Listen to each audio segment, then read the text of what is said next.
Hello and welcome to my book review on Satanism, A Beginner's Guide to the Religious Worship of Satan and Demons. This book has been gaining attention in the Theistic Satanism community, and I thought I would share my thoughts on it with you. Written by Brother Nero, the book promises to be a comprehensive guide for those interested in practicing Theistic Satanism, covering everything from the philosophy and beliefs of Satanism to practical advice on how to build a relationship with Satan and demons. As someone who has been practicing Theistic Satanism for several years, I was curious to see how this book compares to others in the genre and whether it lives up to its promises, but do not expect me to needlessly dunk on this book as many other Satanists have done in the past. I will be looking at this book from a neutral standpoint until I have finished reading, as Satanists should. I will be releasing these episodes covering 5 chapters each, as I've been pretty busy recently. But before we start, I have a very important announcement to make. Since a lot of you don't like my use of an AI voice in my videos, I have made a website containing my last 3 videos, and it will include my future uploads, so if you don't like the voice, read the script instead, because I'm not changing it. The link will be in the pinned comment and description. But without any further ado, let's dive into Satanism, A Beginner's Guide to the Religious Worship of Satan and Demons. Introduction. In the first paragraph of the book, Brother Nero claims that there have been no adequate books that cover Theistic Satanism, which I believe is false.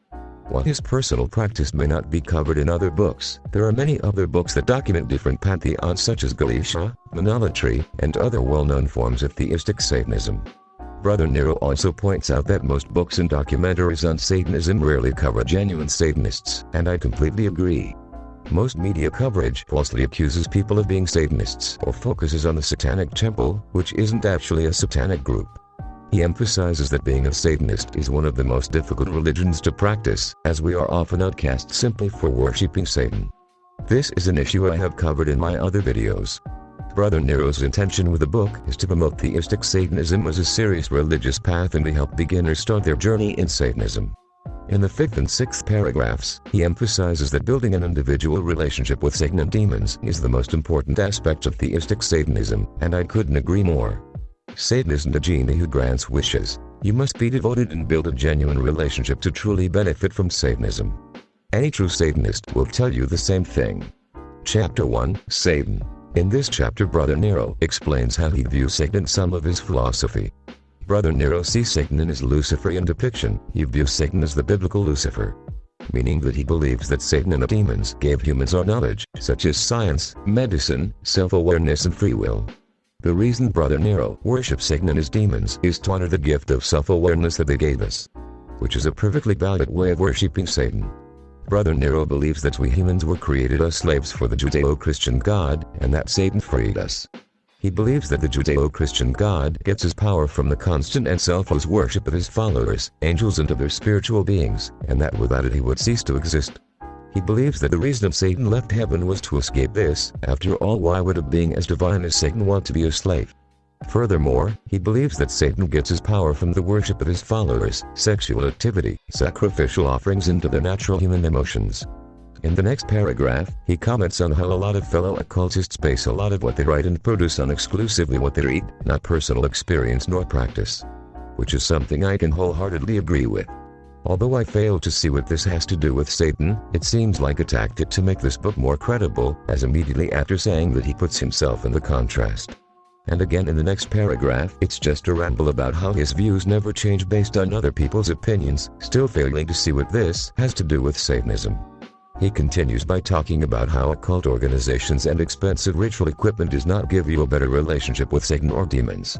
It is something you must personally cultivate, not something you just get. Like I've said before, without building a relationship with Satan, you will not last long in Satanism. The next segment of Chapter 1 is called Satan's Gift to Mankind. He believes that as a result of Satan giving us knowledge and self-awareness, the Judeo-Christian God cursed humanity with mortality and pain during childbirth, then declared war on Satan. He continues by saying that some Satanists believe that this is the reason that the Judeo-Christian God is not present in the world today, because we are no longer solely his creation, we are Satan's too.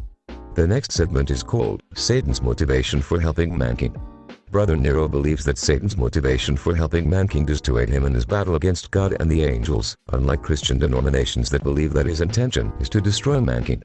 He references the Kitab in this segment, which is a book I use in my personal practice. He believes the verse, "It is my desire that all my followers shall unite in a bond of unity," is referring to Satan wanting us to unite against the Christian God in the battle against heaven.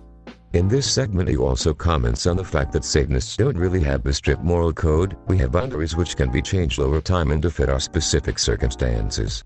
This segment is titled "The Relationship Between Satan and Demons." In this segment he compares the relationship between Satan and demons to that of siblings. They have genuine loyalty to one another and are motivated by the same goals.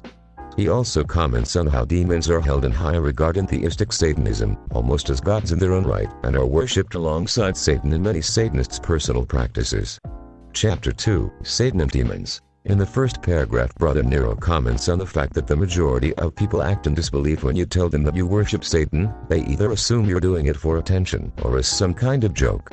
He continues by saying, most people, because of their Christian upbringing, cannot even grasp that there may be people with different opinions about Satan and his motives.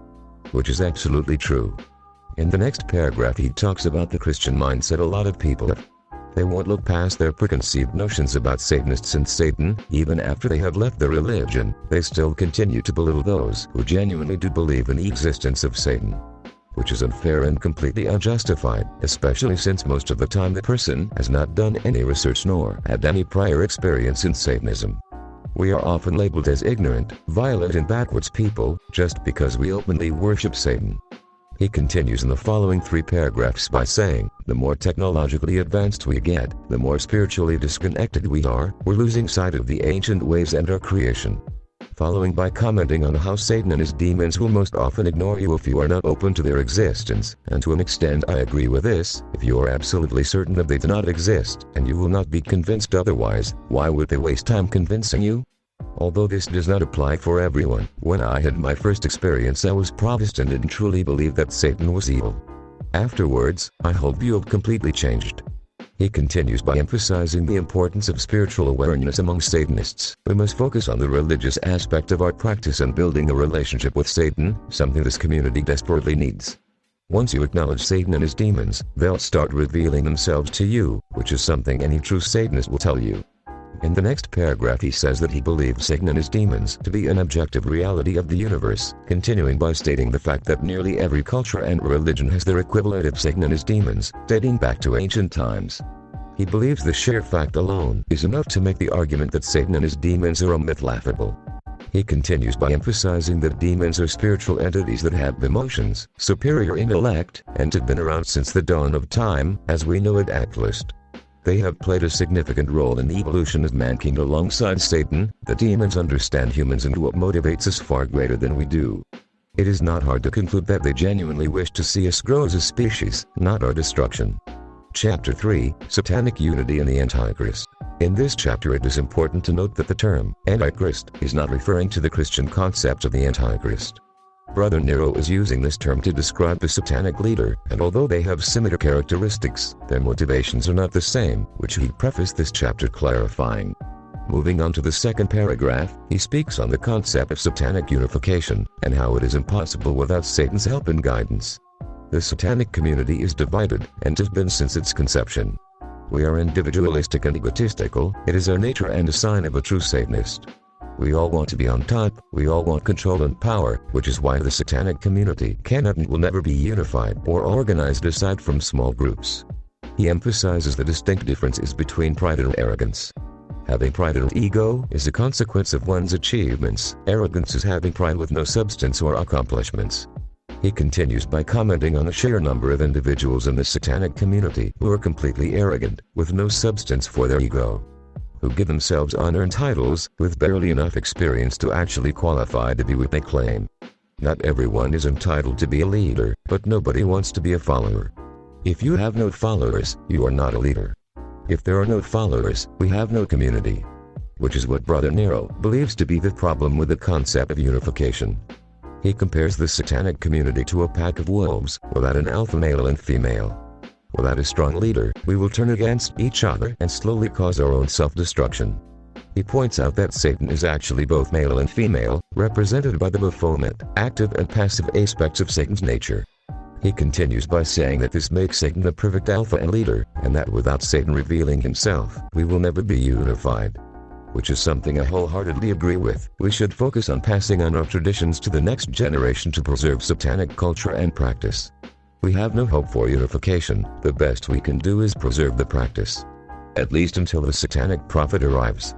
He points out that in the Ketubal it states that it says, "It is my desire that all my followers shall unite in a bond of unity," and that most people ignore the fact that it clearly states that it is Satan's desire, not that it will happen, and I wholeheartedly believe it will not. He continues by saying that the satanic community will not unify without supernatural intervention, meaning that Satan must guide us to unification. He believes that Satan will reveal himself in one of three ways: corporeal, spiritual, or by possessing a human, which will be the Antichrist or satanic prophet that he's referring to. He continues by clarifying that Satan and his demons are unpredictable, and those things he mentioned may never happen, but once Satan does return, it will be obvious that it is him, without a doubt to any follower or non. He believes that it will be such a cosmic event that everyone in the world will feel it. They will not need to ask whether it is Satan, they will know.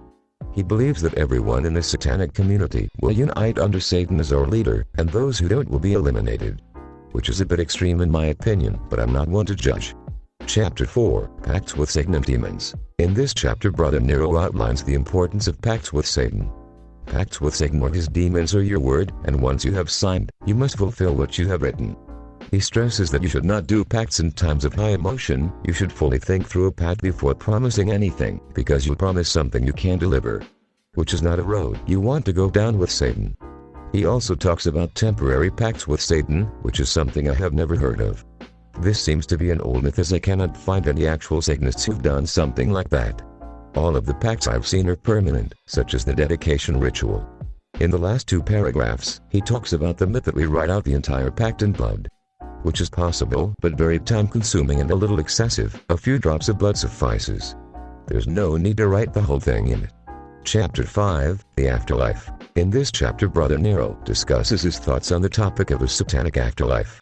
He believes that hell is a kingdom ruled by Satan, but he does not believe that it is the bottomless pit or the lake of fire referred to in the Bible. He believes that the lake of fire is the place that the Judeo-Christian God will send those who fight against him in the battle between Satan and Jehovah. He also suggests that there are domains within the kingdom of hell, all with their own nature and structure. He believes that the fate of Satanists is to reside with Satan in hell, and that of Christians is to be with Yahweh in heaven, but he also believes that people of any other religion are sent to purgatory until the final battle, where they will have to choose a side. Brother Nero believes that us Satanists will be rewarded for our devotion to Satan, and quotes the Ketubal, the Book of the Law, and the Meshach references sources for this. He also touches on the belief of reincarnation in Satanism. We believe that Satan can send you back for a second life, but this privilege is not granted to everyone, only those who are sent back for a purpose. My thoughts so far, aside from a few of the more extreme views presented in this book, I agree with quite a bit of it. The Abrahamic influence isn't really my style, but for Demolatrists this might actually be a good read, which wasn't something I was expecting to say about it, especially considering the things people online are saying about it. It's not too bad. Some of it is a little distasteful, but I've read much worse from this community. Thank you for watching, and I'll see you in the next episode.